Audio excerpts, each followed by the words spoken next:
back to the beginning. None of us must have a last say.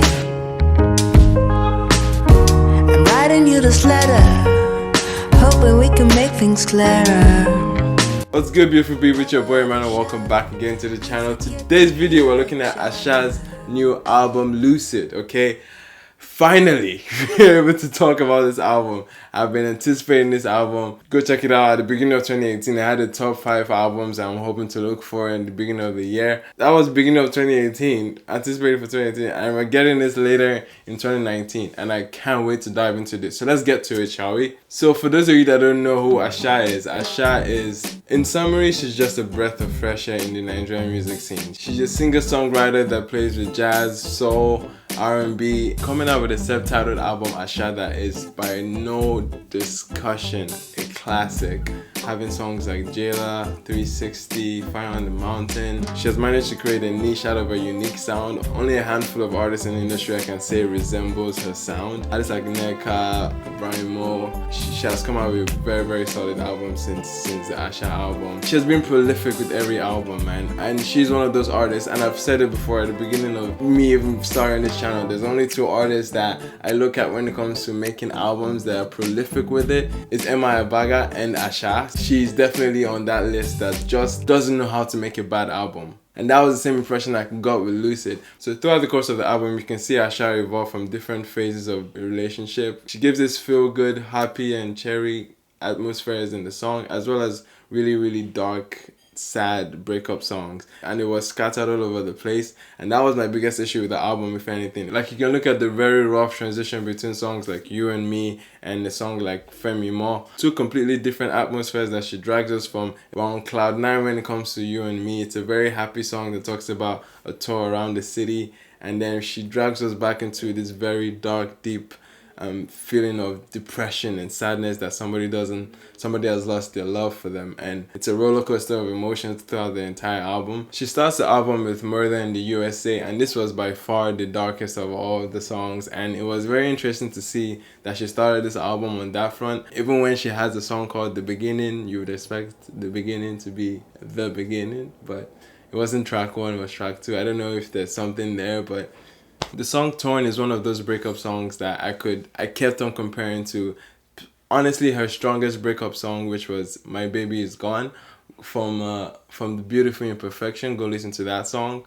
You would want to cry, man. My Baby Is Gone is by far the strongest song when it came to that breakup perspective, and she tried to find that pinpoint again, but I definitely felt it on the song called Torn. I am torn between evil and hurt in you. Not fun for a broken heart, and I'm feeling such a fool. And Femi Mo is another one too that really like brings you down, man. All of these songs were downers in terms of setting the mood. So bye. Ain't got to say you to me. 10 years, joke of social, out by the curve. It was important for her to bring us back home with having some Yoruba flavored lyrics that were there, and Femi Mo was a beautiful one. Another one was Happy People. It was basically a tale about how Yoruba people like to party. The song is very ironic because once you look in between the lines, she's talking about a very happy thing. We're happy people that make the best out of all bad situations, but at the same time, she's actually saying in a very sad tone. So it's like, you're happy, but you're at the same time you're telling me you're happy in a sad way, which is like, just looking at that in the song just made me seem like, yo, she might be saying something with this, because it felt like she was saying that sometimes we try to convince ourselves that we're happy, but at the same time, deep down, our mood is really on a down low.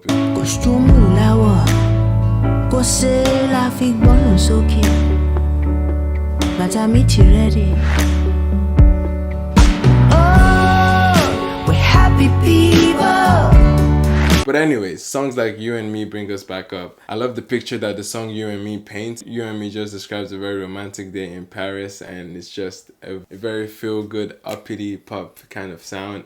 Just you and me, yeah. You and me, yeah. Just you and me, yeah.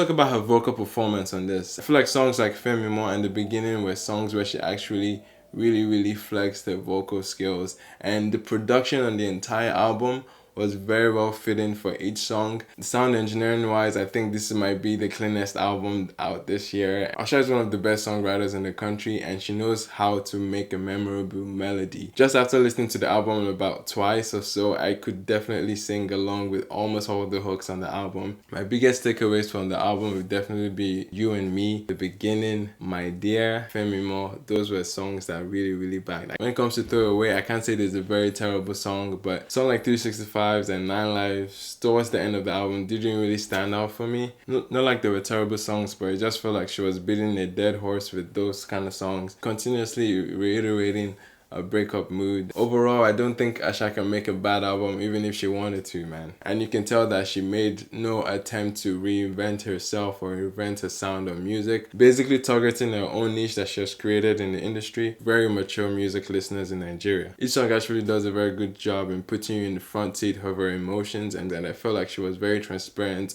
on this album. And you can tell from that soulful runs that she was having, a lot of songs were backed up with their emotions, and that was very strong performance on almost every song. With all that being said, Asha's Lucid album, an 8.2. Thank you so much for watching, guys. If you're new to this channel, and again, please hit the subscribe button, tell a friend. Let's run the thumbs up on this channel. I've been your boy Emmanuel. See you guys on the next one. Peace. Just you and me, yeah.